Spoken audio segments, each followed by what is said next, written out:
Ladies and gentlemen, please welcome to the stage Lieutenant General Bob Wood, U.S. Army retired, Executive Vice President for National Security and Defense, AFCEA International, who will introduce our speakers. Wake up! All right, ladies and gentlemen, welcome back from your break and the opportunity to be out on the floor and meet some great solution providers, as we call them here. We're very thankful you're back with us, and we have a great fireside chat here to talk through the issues that I think were teed up beautifully by Admiral Norton at lunchtime. We're glad that we have you with us, and we're glad as well that our sponsors have provided a good dessert. I saw a lot of eating going on. I'd like to remind you all as we enter this session that you can text your questions to Ask Me TechNet Cyber, Ask Me TN Cyber, which will be flashed up here in a moment at gmail.com. And so we'll be able to centralize the questions and ask them from the back. That's Ask Me TechNet TN Cyber at gmail.com. Well, it was a great setup, as I mentioned, Admiral Norton talking through the many things that have gone on in DISA for the last year, the accomplishments, the challenges, and I think a great framework for a discussion that we'll proceed with this afternoon. Certainly with Joint Task Force Doden and the missions that DISA is accomplishing around the world, it really did show the magnitude of not only the challenges but the capabilities of DISA. And now we have the opportunity to talk about the department and CYBERCOM with the perspectives of the key players. It's now my pleasure to introduce these participants. We're very happy to have with us moderator Francis Rose, which many of you know, award-winning broadcaster, journalist, speaker, and writer, host of Government Matters on Washington, D.C., and he's covered all three branches of the federal government as a broadcast journalist since 1998. We are ready to go. If you're ready to hear, let's go ahead and begin. Ladies and gentlemen, please give a warm welcome Francis Rose, Mr. Dana Deasy, and General Paul Nakasone. Thank you very much, and a great thanks first to the AFCEA team who puts together this event every year, and it's always excellent. My only point of contention is it's hard for me to prepare for a fireside chat with no fire. Terrific. We'll get right on that. Thank you. On a more serious note, I have an opportunity to do a lot of these, and very few of them are with people who are really literally at the tip of the spear, as these two men are. And so I'm very pleased, General Nakasone, to see you again. Dana, it's good to see you again as well. You both have been on the job for about a year, and I'm interested to explore the collaboration between your two offices. Dana, in particular, coming from the private sector, where you operated at the very highest levels of the financial services sector, but probably hadn't seen anything quite like you're seeing inside the department right now. That would be a fair statement. You know, I think Secretary Shanahan summed it up one day. We were in his office, we were having a conversation about some of the stuff that General Nakasone and I were working on, and he just looks across at me and he says, "Did you ever think when you left the private sector and you went into retirement that someday one of your very dearest friends would be the head of the NSA and U.S. Cyber Command?" And I remember thinking, no, hadn't quite put that together. So, yeah. And I think I would just pile on with that. So Dana and I started about the same time last May. Within a week, we had already talked, and I think we had a general sense of we have about the same DNA. We were really focused on outcomes. I was intrigued because he had come from the private sector, and we were very, very interested in what he had done. And I think for a large degree, Dana was interested, to find out, hey, what's going on in the role of government? And that has been, I think, the starting point for where we have done policy operational work, and more importantly, planning for and executing the vision for Secretary Shanahan and our department. Mm-hmm. There's a perception, though, Dana, that if government could just do what the private sector is doing, that's kind of a holy grail, and I'm not sure that's always fair. What did you see coming in from the private sector and seeing what's going on, not just in General Nakasone's command, but more broadly across the department? Did you see the big split that we kind of in this community make out to be this big difference between what the private sector is doing and what the public sector is doing? You know, there's no doubt that there are things I have seen where you kind of go, really? It shouldn't be that hard. Yeah. And then there's other things where you say, I actually understand why the systems, the processes, the checks and balances are there. You know, every day you can't help but notice when you walk into the Pentagon that you're dealing with situations where you're about protecting the men and women in uniform. Didn't ever experience something quite of that same magnitude in the private sector. I think government gets a little unfair rap at times about if we just did everything like private industry, everything would work better. There is no doubt we can learn, and I'm trying to bring in those practices where they make sense. But there are truly unique things that are done inside the DoD specifically where I cannot find an application or a direct translation to that in the private sector.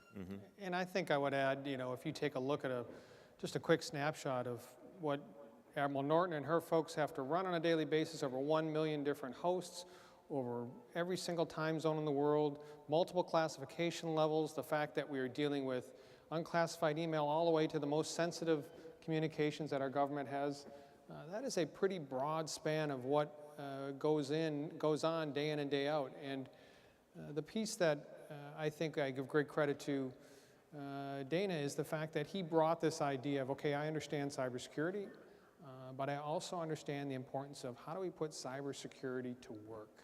How do we ensure mission assurance that our networks run, not only our networks run, but our data secure, and we have a very, very good understanding of, do we have the level of protection of our weapon systems that's necessary?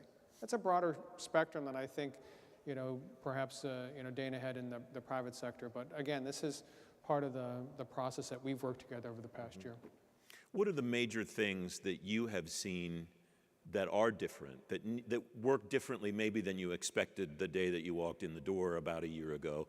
And then, General, I'll ask you again to tack on to how you have helped him understand, here's what we do, here's what the capabilities are, and here's maybe where the capability gaps are that you could use some help, having him help push that up the So I think the one that really hit home for me was, you know, in the private sector, when you think about answering the question, is the footprint of how a corporation runs, can you say it's secure? And you say, well, you know, what does that look like? That could look like plants, engineering facilities, sales office, distribution, warehouses, et cetera. And when I got to the DoD, that conversation quickly translates into a plane, a ship, a forward command, and that changes very dramatically the dynamics of what you're trying to solve for when you start to get into the conversation. And that's where I really leaned heavy on General Nakasone in the early days, just to help me to appreciate what do we mean by what that cyber threat looks like when we're talking about a weapon system versus you're talking about, let's say, a manufacturing plant. And I think to really add to that, we were in 2018, from the time we started in May, talking with the secretary at the time about election security. We were focused on the midterm elections in May. By the end of May, we had stood up the Russia Small Group. We were working through a series of strategies, policies, authorities. I had a counterpart at the Pentagon here that was taking that message to the senior leaders of the department, but also that also spawned from the idea of what only is the Department of Defense doing, but broadly, we take a look at the 17 sectors of our critical infrastructure. So how do we ensure that the capacity and the capability of Cyber Command, the National Security Agency, can be applied appropriately to you know, the financial industry or the energy sector or others that are important to us? That has really been I would tell you, the big advancement that we've had over the past 12 months. How do you view your job as having changed in the year that you've been on it, and what's driving it, whatever that change is? Is it the threat landscape? Is it technology? Is it what the bad guys specifically want to do to us or what we want to do to them? What's behind all of that, General? Three areas. First of all, I would say it's certainly the threat. The threat is more adaptive, the threat is more capable, the threat is more pervasive. All of the things that you've heard in so many different spectrums. The barriers to entry remain low. The capacity and capabilities of our adversaries are improving. The second is that, you know, our national security strategy, our national defense strategy talks about an era of great power competition. So our targets have also changed to a degree. For 17 plus years, Our department, I would tell you that the National Security Agency, U.S. CYBERCOM, have been focused on violent extremist organizations. We're very proud of the work that's been done. At the same time, we also know that our adversaries have changed, and so the targets, what we have to be concerned about for the future are obviously there as well. And then the other piece is technology. We stand on, the verge of 5th generation wireless in the next 12 months. Both Dana and I have been very, very busy with regards to machine learning, artificial intelligence. How do we ensure that, the power of data that we know is there can be applied to, utilized, and leveraged by our department? Those are the things that are driving us right now. So those technologies, Dana, are buzzwords to some degree.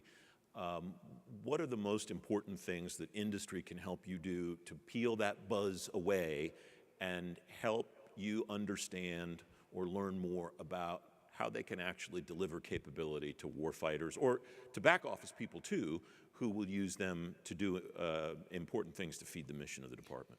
This is where something's not that different coming from private sector into government, insofar as I think CIOs generally, one of the responsibilities they have is to make sure that industry understands what we're looking for, can explain it in a way that makes it accessible for them to describe products and solutions. So one of the things that I've tried to do is to continue to share with the Department of Defense across all the principles the importance of we need to think about the traditional defense industrial base and supporting our needs, and we need to think about non-traditional players. And then that's all about how do you access them, how do you make them aware that we're interested in conversation with them, how do we get them to think about us as not being so complicated and so hard to come and have a conversation with. So it's breaking it down in a way where they feel like we're accessible and they can grab hold of a portion of something we're trying to solve for and help us solve for that. That's not probably the right discussion to have, though, at the CIO level. That has to happen at lower levels for those companies and people to be able to touch the right people. Are you happy with the infrastructure that exists right now within the department to get those people to the right people? Or would you like to see something that you're doing facilitated, or would you like to see something that you're not doing start? What would you like to see to make sure that you're not missing anything out there in that landscape that you're describing? So one of the things we're trying to do, for example, when we created the Joint Artificial Intelligence Center, was to set up an entity of people to teach them how to just scan the universe of what I call the art of the possible out there, and just to teach them in kind of ways that maybe were different than our normal acquisition approaches to how we scan for technology. And that's been really an importance. A, just to teach them how to scan. B, how to hold conversations, what I'll call, with non-traditional players.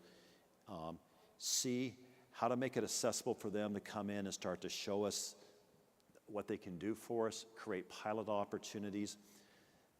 This is where I think we can help private sector, help it out in teaching new ways for us to do these things inside of government, where you have to do them with a great deal of speed. And I'd say our Joint Artificial Intelligence Center has been one of the early spaces where we've been adopting this mantra of, do we always want to start with the bias that we have to build everything?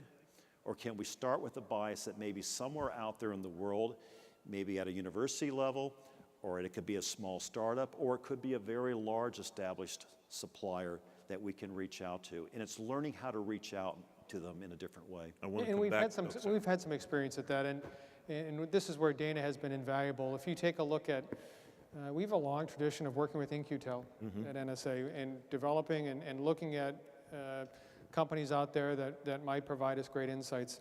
Secondly, DIUX, which is now Defense Innovation Unit, is another area that we have been able to work very, very closely at. And now I would say even DDS, and we take a look at, Defense Digital Services under the direction, first of all, Chris Lynch, now with Brett Goldstein at the head. These guys are at the Pentagon. They're working at the Pentagon, doing a number of different projects that we find of great interest, and as I think has been pointed out, turning us on to the areas we should be thinking about and looking at. What are some of those that are particularly useful to you that aren't AI and some of the other real high-profile buzzwords? What are some of those that are useful to you now, General? Yeah, so I think a number of analytic tools that we're looking at that have the ability to cull through tremendous amounts of data. I think some of the early work that has been done on malware and forensics that we can apply to our defensive teams are of great interest to us. I think that another area that certainly piques our interest is the ability to, be able to look at ways that we can develop, almost self-healing networks based upon the early identification of threats, and how do we get to that more quickly? Mm-hmm. You're nodding as he's talking about self-healing networks in particular, Dana. Yeah, I mean, I don't think it's far-fetched to believe there will be a time. So first of all, how we're kind of organized is I think, quite important here. So when General Nakasone and I first started working together, very quickly I saw, and I think he saw as well, how quickly we could lean and create this very symbiotic working relationship. I mean, he's clearly the world-class expert of the offensive mission. He clearly has the baton and the ownership of the defense. But then you have this entire surface space called every place that an adversary will look to try to get in, from an endpoint all the way through an application, through data, through networks, through a weapon system, et cetera. And so I worry about the resiliency. How do we make the Department of Defense more resilient? We fix the sins of our past. But I look to him to answer the question, do you see us every day as you defend our networks that we're becoming more resilient? And so there's this very strong tendency for me to say, I am going to rely on my partner here to point out where our deficiencies are, where I should be spending more time and energy in. And that leads to such things as, do we need to build networks differently in the future? Mm-hmm. Do we need to build applications in a world where they are self-aware of what's going on, they're aware the network's degrading, they're aware that this path of communications has been degraded, and be able to smartly know other channels of how to still communicate. Mm-hmm. Do you see improvement that Dana's talking about, and how do you measure that? How do you measure the improvement of the resilience of a network? So I think I measure the first measure of success with, do we have awareness of what we're facing? We do have awareness. I mean, there is clearly a delineation of the most important things that we're going to address based upon the vulnerabilities that we're seeing. Secondly, I would measure, do the senior leaders of our department listen, care, understand? They do. I can tell you that we brief them regularly. There is interest in it. And I think that, as we take a look and say, can solutions be had here? Yes, because you have leadership that says we're going to fix this. And the third piece is, at the end of the day, are you resourcing the areas that you are showing there are capability gaps? And based upon last year's success, I think the work that's being done to get ready for the 21 budget build, yes, those are all very, very good areas. Mm-hmm. You mentioned the National Defense Strategy earlier, General, and the shift from fighting violent extremism to a great power competition. What difference does that make in the way that you position the NSA and you position Cyber Command and the tools that you need to have at your fingertips, thereby what those conversations with industry are like, the kinds of things that you're talking about? Is there a shift? Has there been a shift since the NDS has rolled out and people have started to understand what's required? Yeah, no doubt. I think if you come and you take apart the NDS and you say, hey, what are the three major ideas? Lethality, partnerships, better business practices, apply them to your command or apply them to your agency, you'd see that. Mm-hmm. In terms of our lethality, we look at lethality across the spectrum. Are we resilient? Can we ensure the security of our enterprise, the security of our networks? Are we able to develop accesses? And do we have the capabilities to either create effects or gather intelligence? On partnerships, I think the partnerships start with the idea of what's the partnership between the National Security Agency and U.S. Cyber Command. Pretty strong partnership right now based upon the work that was done in 2018. It's I think it's one that we find very, very comfortable now to act within. And then I think the last piece on better business practices, I'm a believer in task force, and so my experience throughout my career has been when we have an issue, whether or not it's ISIS or elections, I like to stand up task forces. So we had the Russia small group. That was a task force we stood up. It's still there, still operating. I think that was effective to get at speed, agility, and unity of effort. So those were areas I think that's really kind of driven our thoughts at both the command and the agency. I think when the NDS came out, Dana, there were some folks surprised by the emphasis on the business practices. I know the work that's gone into the audit over the last decade or longer at the department. How was that impressed upon you? This is something we are focused on when you came in. And what successes or accomplishments can you point to regarding the business practice of the CIO shop at DoD as a result of that emphasis? Yeah, first of all, I'd say the way you go about reforming or finding opportunities to be more efficient, maybe that in your practices or in lowering your operating cost, are not that different between private industry and government. You still always look at simple things like how many people does it take to run X? Why do you have 10 of these things? Can you have 5? Can you move to 1? So, our focus has been on all those classic traditional things you would expect any CIO to focus on, from number of data centers to number of help desks to number of internet access points, to number of servers. Can you virtualize more? Can you move more things to cloud-based computing technology? Can you change your development practices? So that whole array of things I just kind of rattled off there are all ones that we have active programs under and we are making significant improvement on. You're both in a great power competition of another sort, my term for it, and that competition in some respects is with a lot of the people in this room, and that's for talent. Everybody's competing for the kind of talent that you both need. What does the talent landscape look like, both for finding new people that you need, but also for keeping the people that you have that are really good in an environment where the broader economy is strong, the economy within the IT and cyber community in this region of the country is very strong, and yet you have a continual need, as everyone else does, to try to find and keep the right kinds of people. General, take that one first, please. In terms of the spectrum of recruit, train, and retain, I give high marks to the services for recruiting. I continue to see the ability for Army, Navy, Air Force, Marines to recruit the number of people that need to be part of our cyber forces. On the NSA side, we'll hire over 2,200 people this year. We can continue to still hire those folks. On the training side, really high marks. We have, as the services, I think, gotten to a level of training that is where we need to have our young people as they come into our force and imprint them and make sure that they're ready to operate when they come to U.S. Cyber Command. NSA, that is truly a strength of what we do. Now, let's talk about retention. That is the number one area of the spectrum that I'm focused on today. There is a reverse correlation. When the unemployment numbers are low, attrition is going to be higher. We track it through some very, very specialized skill sets, both at Cyber Command and in NSA. We're in a battle for it. And I think that we have had success with the assistance of Congress for select pays. I think that the approach of hard problems that attract a number of within this generation, and the idea that there are very, very few places that you can come and do what you're going to do at a place like NSA and Cyber Command. With all that being said, there's still every single day work that we have to do to maintain and keep our very best.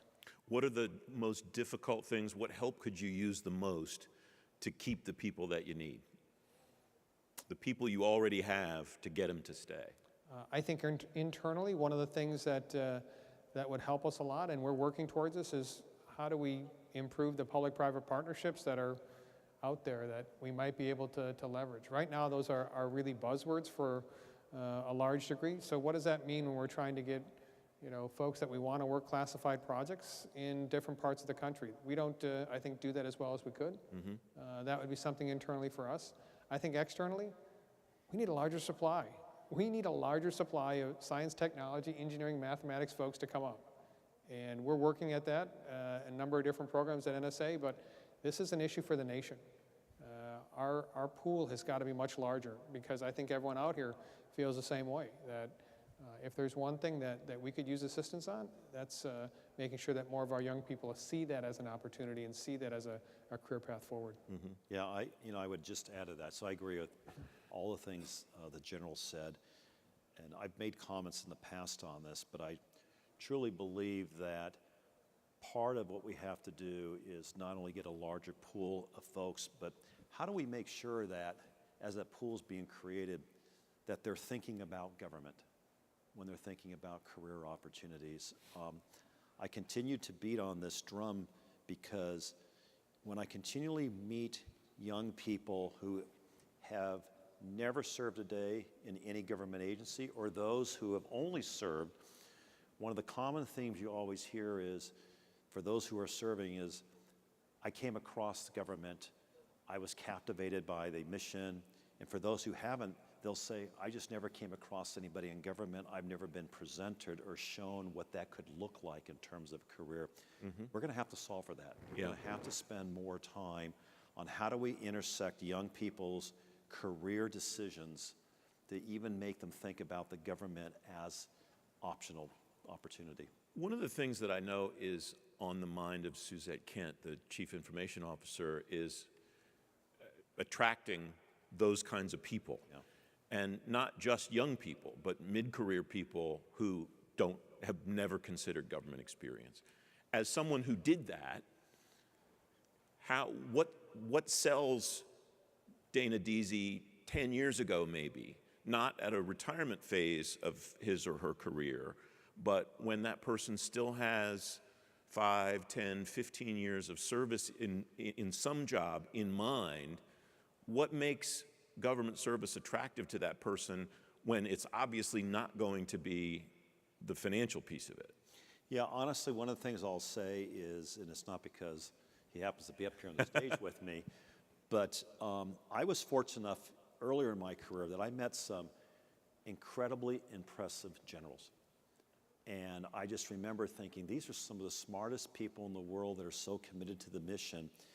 And if I could duplicate a General Nakasone and send him out to start talking to mid-size to larger size corporations about the challenges and the opportunities. Remember how I got exposed to all this was I was asked to host in my previous life folks from the DoD for a day and just expose them to what we were doing in private sector. If I had never had that meeting or that opportunity or got to meet some really smart generals like General Nakasone, I wouldn't have left there with this discussion I started holding with myself, said, wow, I never knew the talent that existed out there, the common problems and challenges they're facing.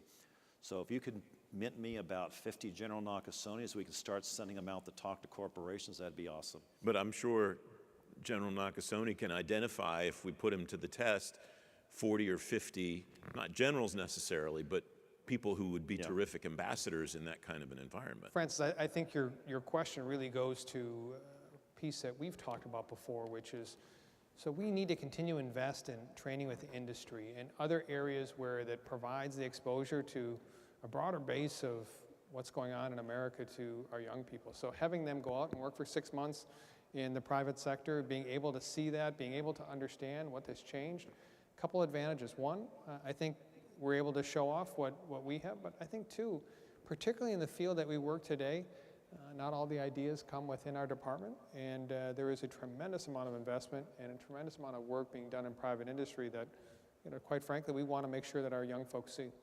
I have one more question for both of you before we start to take questions from the audience, and that simply is, on the landscape, 6, 12, 18, 24 months out, what are the things that you're thinking about as your biggest potential challenges, General? I begin with data. And I think that we are on the verge of a data explosion. The data is so critical for us now to not only discern insights on the intelligence side, but understand on the cyber command side our options and opportunities. This data, being able to move through it, particularly as we move to the Internet of Things, 5G, a broader capacity and capability for us to store that data is tremendously important for it. So that, I would say that's idea one on my mind. Yeah, it's this idea I call, we're going to have to parallel a lot of big activities at the same time. And we're bringing online, massive scale cloud computing. It's going to change the entire way we build applications. We're bringing on AI at a massive scale. The center of all of this is going to be data and this kind of multi-domain fighting environment that we're going to have to solve for. It keeps coming up time and time again in each and every conversation. I think some of the things we're putting in place now are going to help us to get after that conversation, but we still got some pretty heavy lifting to do when it comes to integration data. What are the components that will make that will facilitate that for you? I think two things will happen. One is, as we start to build out our enterprise cloud capability, we're going to start to see more accessible data. Clearly already seeing that as I'm out talking to the services about what they want to do with their next programs of work and how they want to use much more integrated, interoperable data. I think, too, things like AI are going to just scream out when I look at what will slow us down. It will be the accessibility to the data, the formats of the data, how we ingest the data, how we get intelligence out of that data. And I think sometimes it's what you need. You need an event to occur where you can put a spotlight on the problem in a way where it's accessible to people to work.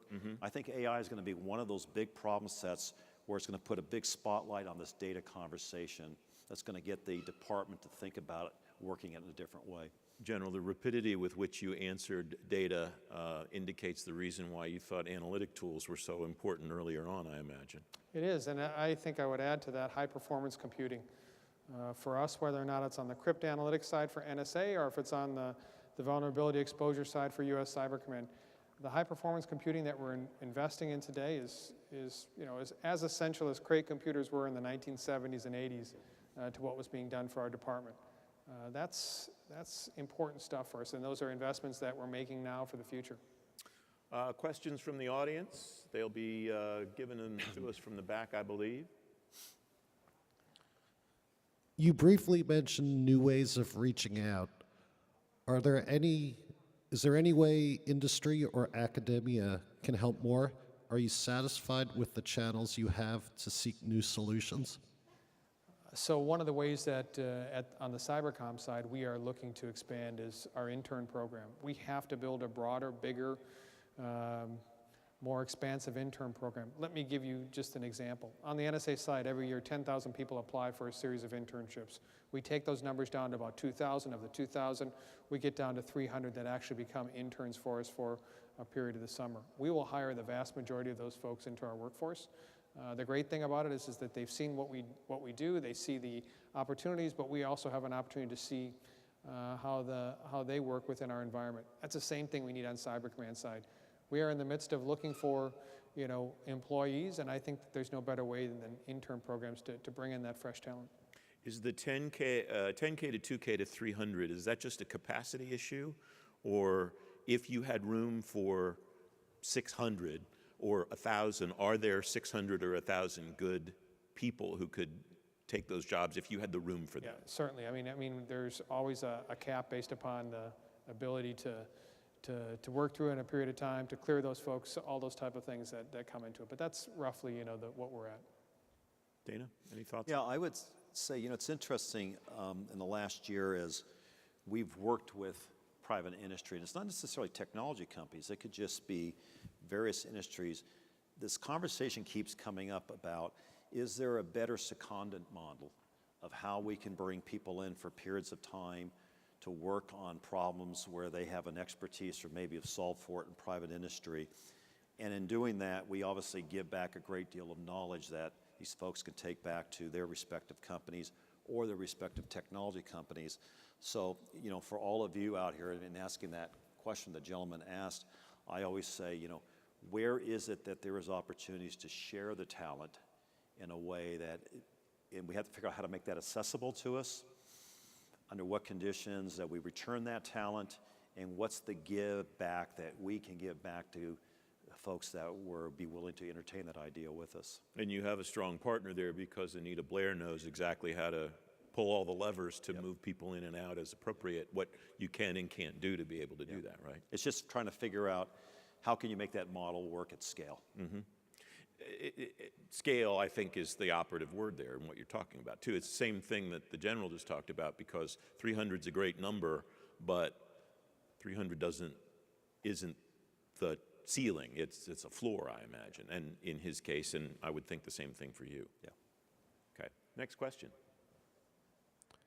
How can you better leverage Guard and Reserve assets? I think first of all, my lesson learned from working with the Guard and Reserve is better understanding the state partnership program. It is among the most important things that I think our Guard and Reserve do to assist in our warfighting capability. The state partnership program is a program by our Guard to work between select states and select countries to empower those countries based upon the experiences of the Guard. So when I look at that, I think, Minnesota's working with Kosovo. There's a number of people there that have cybersecurity experience there. Why don't we work with the Minnesota Guard and train those people on cybersecurity? And as the European commander looks at it, he has an ability now for a greater force that is able to train with the folks in Kosovo to build greater resiliency. And that's just one example. I mean, there are other state partnership programs that are out there. It's a piece that we came a little bit late to the game in understanding, and that's on me as the commander, but I see that now, and I see that this is really, really important for us in our theater security engagement plans. It makes a lot of sense, and the countries want it as well. Over the years, there have been a number of conversations about establishing a possible separate cyber reserve or something along that line. Is that something that you see as viable at some point in the future, or not necessary given the kinds of opportunities that you just described, that you can kind of seed those wherever they're appropriate?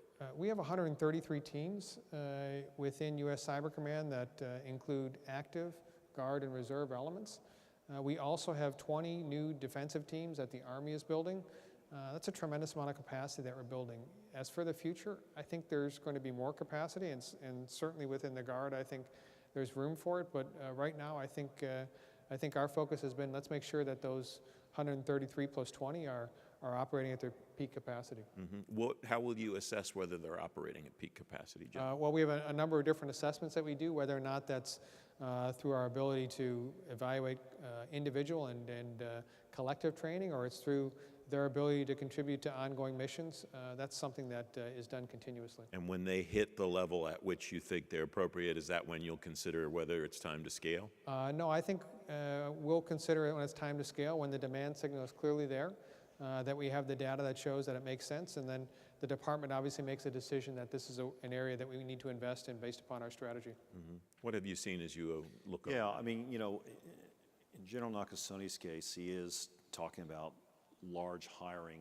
Mine is more particular, unique, niche skills, and so it's trying to figure out how do you look at the full array of what's out there in the world of the reservists, and then how do you match those particular skills to a very set of unique skills that we're trying to solve for. So where he's trying to solve for maybe kind of a large scale, I'm trying to solve for some very unique skills.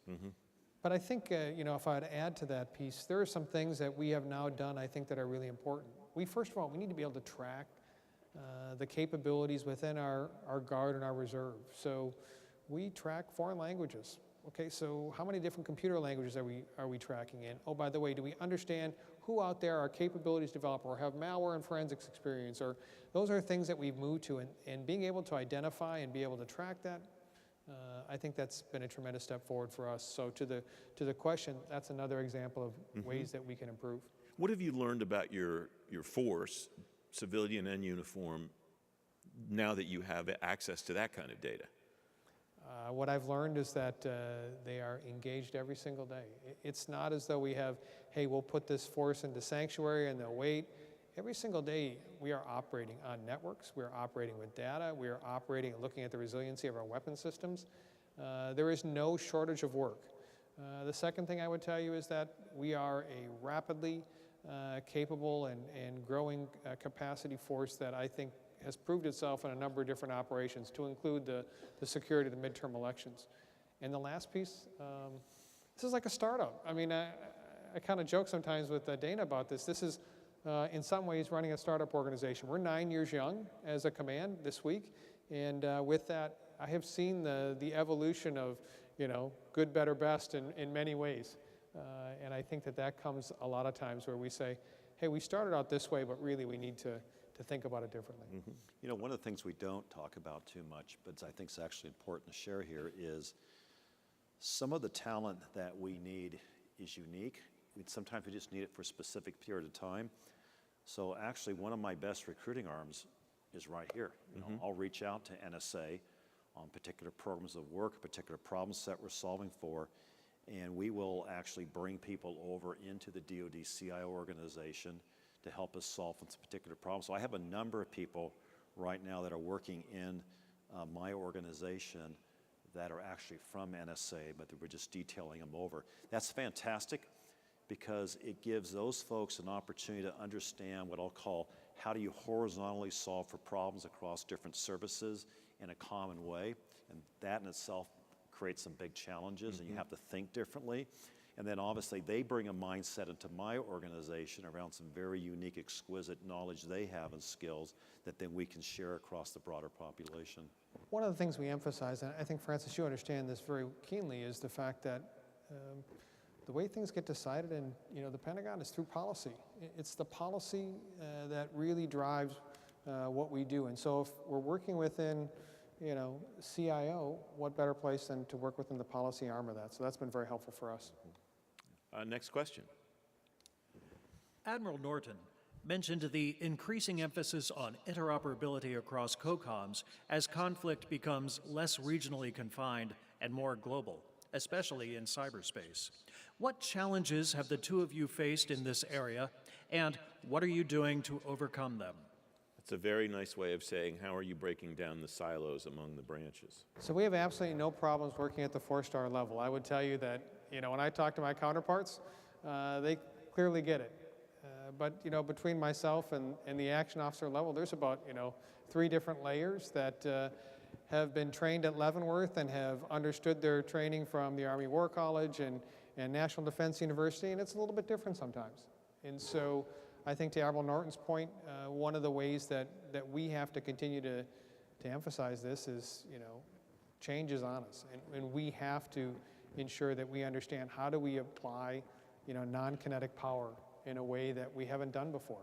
We're very, very familiar with understanding the planning process that goes to kinetic operations. Non-kinetic operations, I would tell you sometimes as important and needs to be done, and we are working our way through that right now.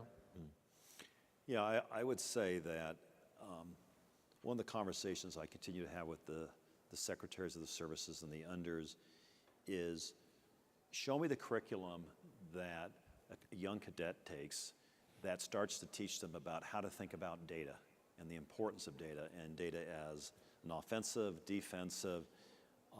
There's a lot more that we could be doing there that I don't think we're doing enough of, frankly. And I think this is a really big opportunity is we need to start introducing some new skill sets into people when they're very young coming in.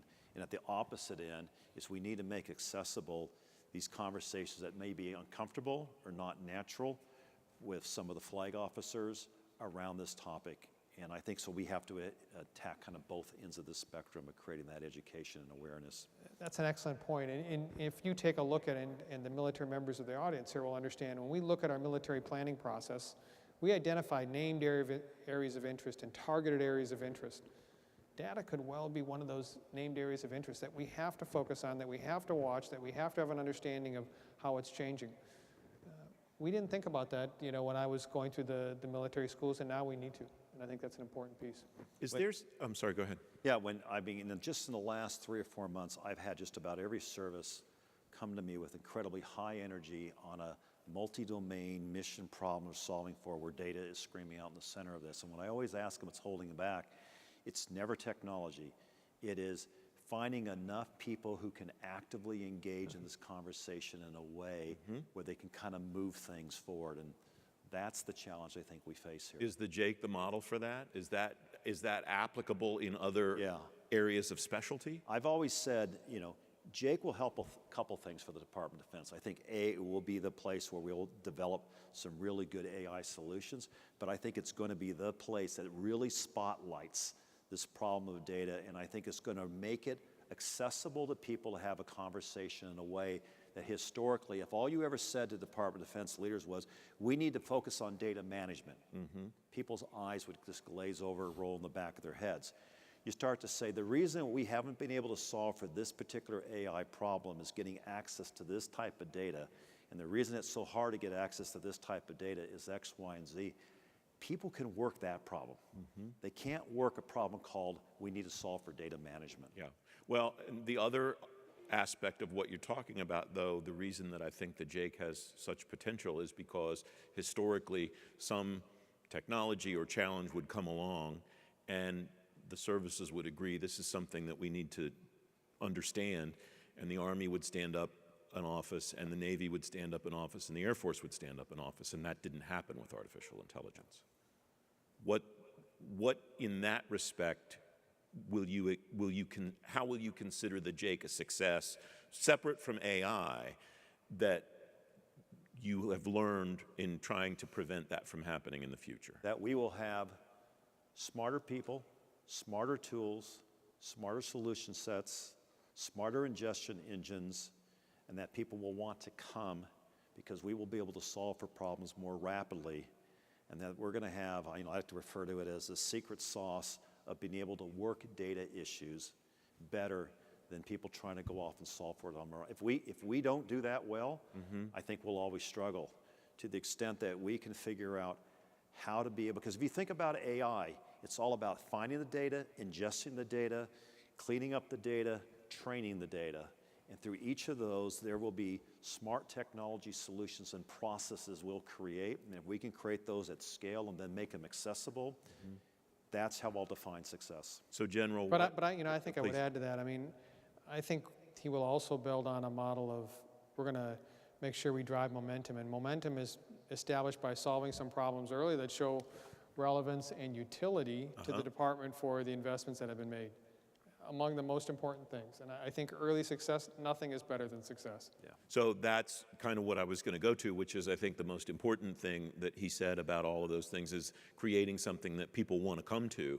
And my question to you is going to be, given that you've been watching this for your entire career, what makes someone, not about AI in particular, but whatever the topic happens to be, what makes someone in uniform want to come and participate in that collaboratively rather than we're the Army, we're the Navy, we're the Air Force, and we want to solve our problems? So, I mean, I think I come back to just the idea of take any of the hard problems. Let's solve one of them. Let's show the relevance. You see the impact it can have on your service, and their resources will flow. We saw it from the perspective at the National Security Agency of when we brought our tools, our technology, and our talent to Iraq and Afghanistan, and we started to take in big data. In this sense, tremendous amount of communications, and from that we're able to pick out, key information that led to the location of insurgents on the battlefield. It didn't matter. Everyone wanted to come then, and everyone wanted to be a part of it, and I think it's the same thing we'll see with Jake here. Yeah, I think about it, Francis. I just think the last year we have this standing Wednesday meeting with the Deputy Secretary, all the principals in the building, and all the mills, CIOs, et cetera. And what we purposely do and the way we run those meetings is we'll state, this is what we're going to come back and talk about next time. We'll have hardcore measurements that show success, and people are starting to really get momentum around this idea that there's an expectation we have when we're going to drive something that we hold people to account, and we have hard empirical evidence. And that's what people want to see. They want to see that hard evidence. And as we start to be able to give them that, we see people more and more starting to come our way. We also use that evidence for the building of our 21 budget as well. Is that correct? Yes, we do. Good. Next question, please. Do you see the cyber-accepted workforce as a way for cyber professionals to transition to and from government and commercial entities? I would tell you that we have data on the cyber-accepted workforce and cyber-accepted service at U.S. Cyber Command. It has cut our time from well over 100 days down to 40 days in terms of being able to process someone from applying to getting them through and being able to get to the job officer and a job offer and then complete their security clearance. So the days that it has shaved is impressive. The second thing is that being able to do the on-the-spot job officers at a series of fairs, you know, it seems like a no-brainer to everyone, but now that we have that, we're utilizing it all the time and being able to put those requirements rapidly out to people that we're interested in, helpful. So the flexibility of having someone be able to come in, leave, and come back is something that all areas of the government have been chasing for a long time. Are you seeing people who are there and leave come back? What's your data showing you about their interest in learning an industry for a while and eventually coming back and joining you again? And Too early for that. I mean, the program is less than 18 months old. I would still say, you know, honestly, I think the coming back portion is not where we need to be yet. I think the other piece of it is that we just need a few more years to see this. It has not been instituted across all of the services yet, and once that's done over the next year, I think we'll have a better feel for where we're going. Yeah, I would say that I haven't met somebody yet who didn't come in through Cyber Acceptance Service who had nothing but a great story to tell. I was shocked with the speed, the creativity, the initiative the department showed, and how they hired me. But when I go and have the really hard conversations with my own organization, it still feels like we've got to figure out how to scale this much faster. And we have to do this, like General Nakasone said, across all the services. So the answer is yes, resoundingly, CES is giving us exactly what we were hoping to get from it. But am I happy where it's at in terms of the scale? No. what's holding you back from growing it faster? I think there's a lot of things. There is a process, there is learnings, there's trainings you have to send people through. You know, it is a different way of working. And, you know, one of the things I've learned inside the Department of Defense, you can't automatically assume just because you say this is the way you work, it's automatically going to translate into how people just naturally going to come to work and work differently the next day. So it's getting people to work in that different way, and it's a very large organization of people we have to train how to work differently. Do you at least, though, see positive signs about a willingness to work differently? Because historically, that cultural issue, people get the process, they get the people, they get the technology, but that cultural kind of fourth thing on the side has been the real tough nut to crack. Yeah, absolutely. But I will probably stay completely impatient on this topic, and I will continue to push people to say, you know, we got to learn faster. That impatience is probably to the benefit of the department. Next question, please. Given the varied attack vectors, what is the combined team vision for defending the nation's assets and moving toward the future? Well, I think the first portion is the fact that we now have a national strategy for cybersecurity. That was among the most important things of the past several months, is that our nation does have a national strategy. Second thing is that we continue to work and through partnerships between the Federal Bureau of Investigation, Department of Homeland Security, Department of Defense, that we have unique and important roles to play for it. Where we have focused our effort over the past year, as I'd mentioned, is developing these series of partnership programs. How do we as the department, working with the Department of Homeland Security, working with the sector-specific agency, ensure that whether or not it's the financial industry or energy or transportation, telecommunications, how do we understand what they're doing? How do we understand what their key defensive concerns are? And then how do we make sure that, you know, if required, if authorized, we can bring our capacity and capability to it? This is a new way of thinking. It's based upon an agreement between the previous Secretaries for Defense and Homeland Security, and it's been helpful for us. I think that, at least my experience has been, is that it's a way forward that we collectively understand that we've got to make sure we work together. I think actually this was the initial piece of work that brought us together. Was I remember, I think it was week one, we were both in a meeting with the Secretary Mattis at the time, and I got very vocal about, and you know, the outside view in about how private industry in the various critical sectors are struggling to be able to get access and have the right conversations with folks in government. and how it's very, very confusing of who do you work through. Do you work through your agency treasury if you're financial services? Do you work through DHS? How do you get access to DoD, US Cyber Command? Very frustrating, very hard. So part of what I think where we started working very well together was I brought the view in of how private industry saw government and how hard it was to work. And then General Nakasone was able to help creatively think about how do we solve this problem with our partners, in this case, DHS. That question was interesting to me because half of it was very focused and half of it was more amorphous. Defending the assets, that's a pretty clear vision, and it's pretty easy for, I would think, for each of you to define how you want to do that. Moving toward the future strikes me as a little bit more existential. And I guess that depends on what you think the future is and what so then how you move to that becomes determinant of what you think that looks like. Is it as simple as the national defense strategy is the future that we're moving toward, or is there more to it than that? Well, I certainly think that our national security strategy or national defense strategy give us the vector that we're moving towards. But to your point, Francis, you know, the threat gets a vote. The way that our adversaries continue to operate, whether or not it's within our infrastructure, whether or not it's from outside, that will drive a series of discussions on, you know, how do we get after that? Are there authorities, policy changes that need to be made? I think that those are ones that we will continue to work through within the department, and I think the department more broadly within the interagency. But that's the first portion, I think, where we've got to make an understanding that, you know, our threats are not, they're not standing still. They're dynamic, and they're moving, and they're looking for new ways to achieve access to us.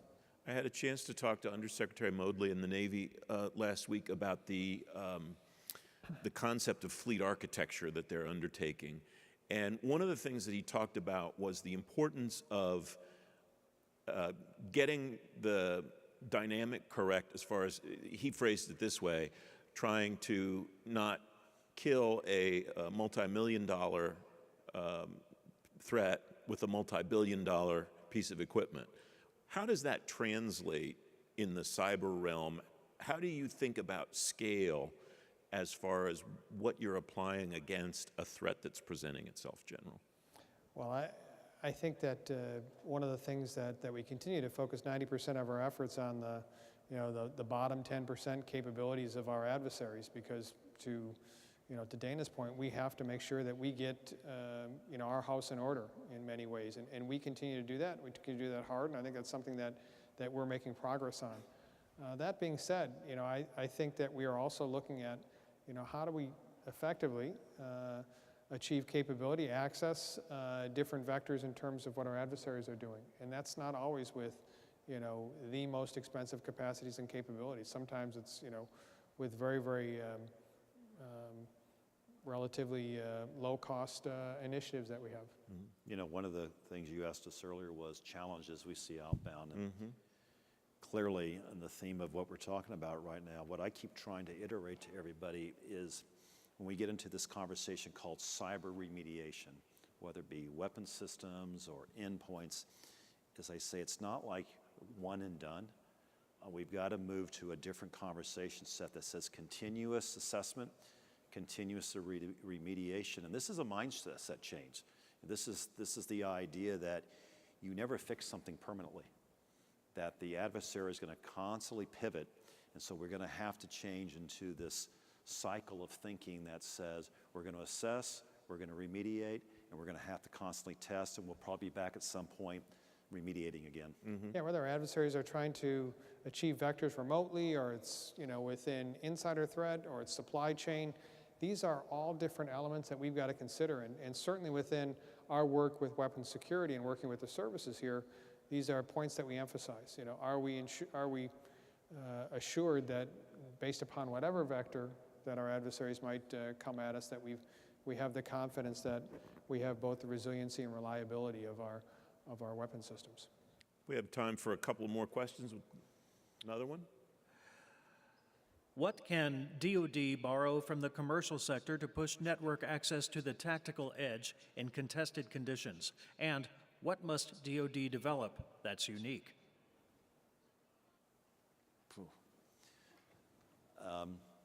So a couple conversations here.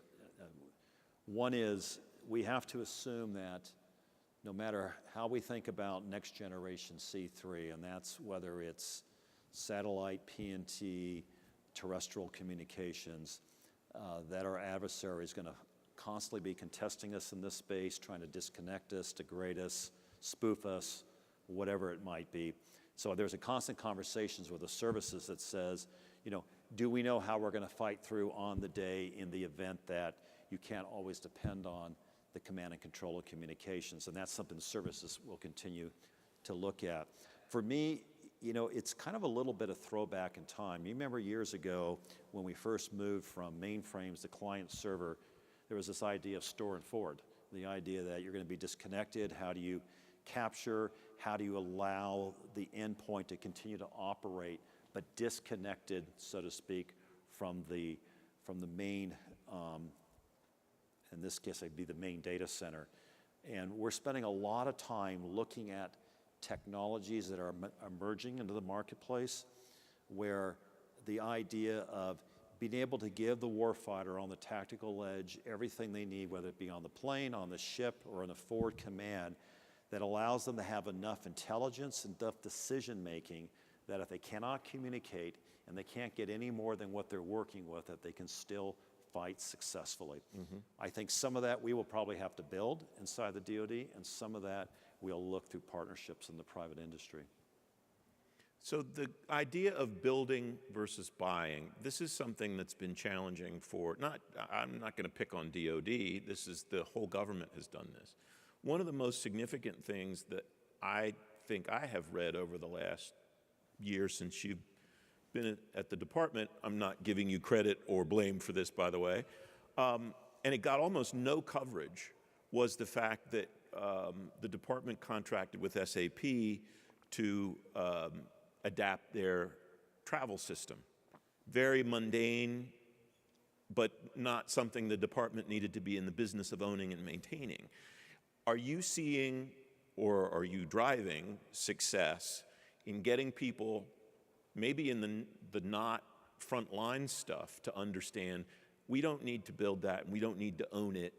It might exist, or it might exist closely enough that we can use somebody else's? Yeah, I mean, yes and yes. We're seeing it and helping to drive it. And I think there's two parts of that. There's part one of why do we need to build the next HR recruiting system, HR knowledge management system. And then number two is, can we now find a common solution partner to help us with that, and then not take that and then create 10 copies of which we then create 10 variants over the next 10 years for. So to me, it's not only trying to solve for how do you institutionalize thinking where you take a bias in business systems towards commercial offerings first, but more importantly, there's one thing that private industries learned time and time again. One thing to get everybody to come onto a standard solution, another thing that you don't allow that over time to start to spread apart, and you wake up one day and you find out you have 10 variants of that. I'm spending as much time trying to push this idea we can't allow variation over time as much as the bias towards why aren't we just buying to begin with. I think that's, I mean, we talked about it before. That's where I think DIU, that's where I think Defense Digital Services plays a very helpful role, right? And you know, they come in and they do get these cries for help at the time. Why are we doing this? And you need to help. And they can take a look and with a, you know, a scan stack and say, hey, this is probably something we should look other places for.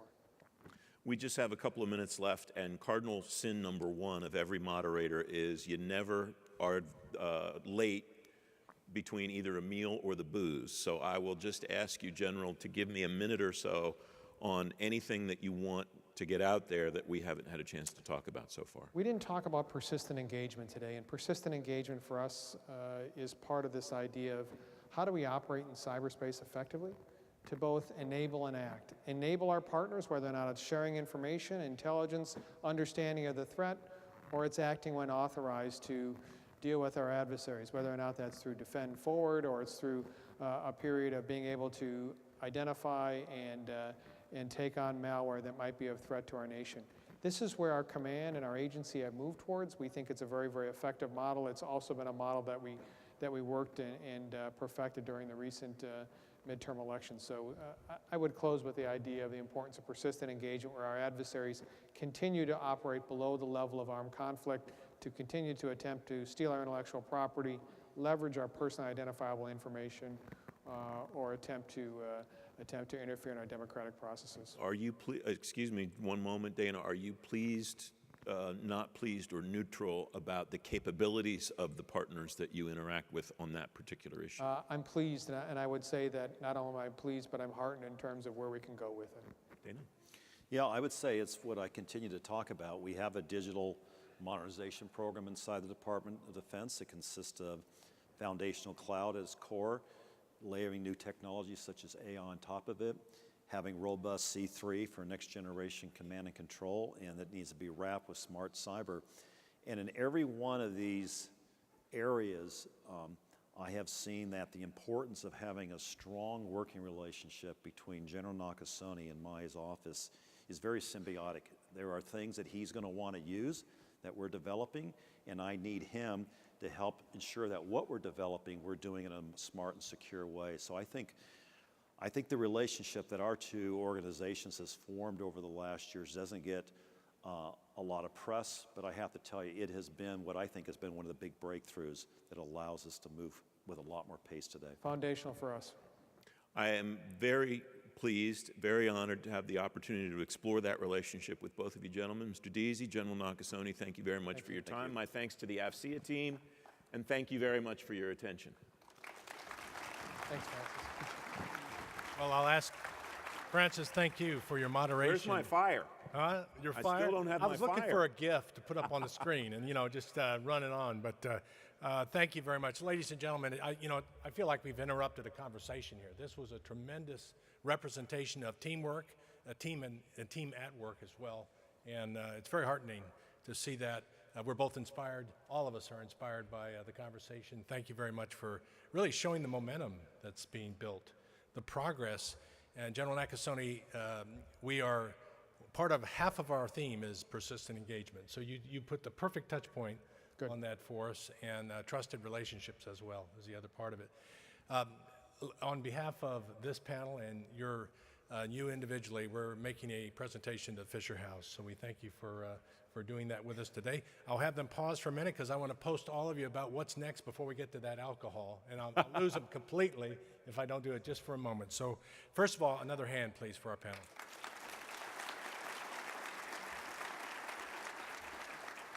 Now we have, let me just touch the agenda before we turn you loose.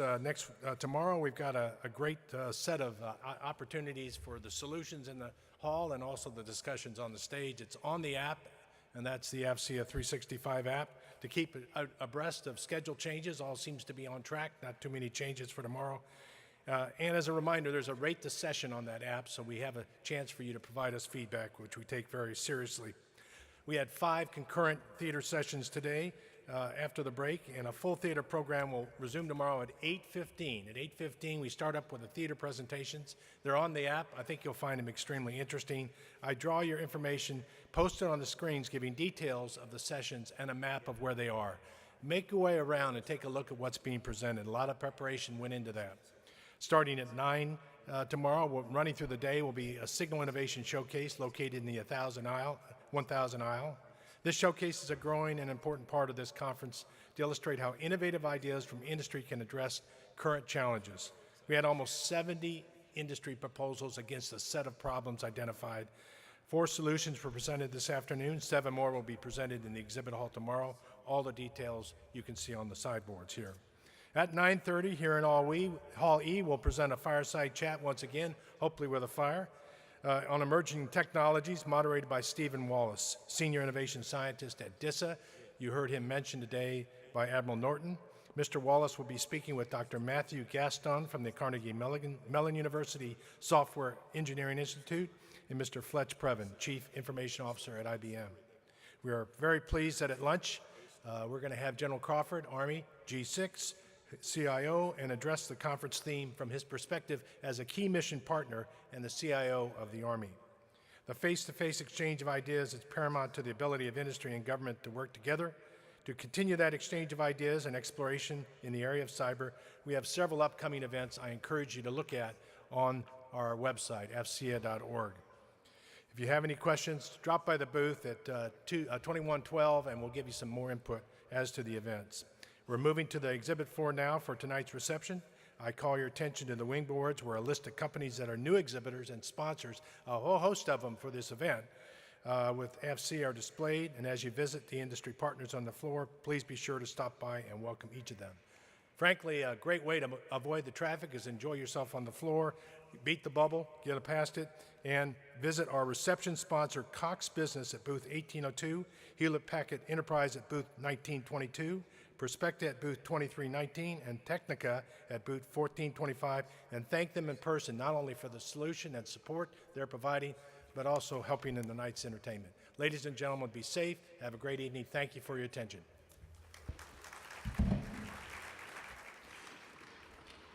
We'd like to thank you all for attending today and hope this conference will be a premier professional development event for you. Remember to check www.afcea.org/signal to find Signal's daily coverage of today's events. Enjoy yourselves this evening at the opening reception in the exhibit hall and have a great week here in Baltimore.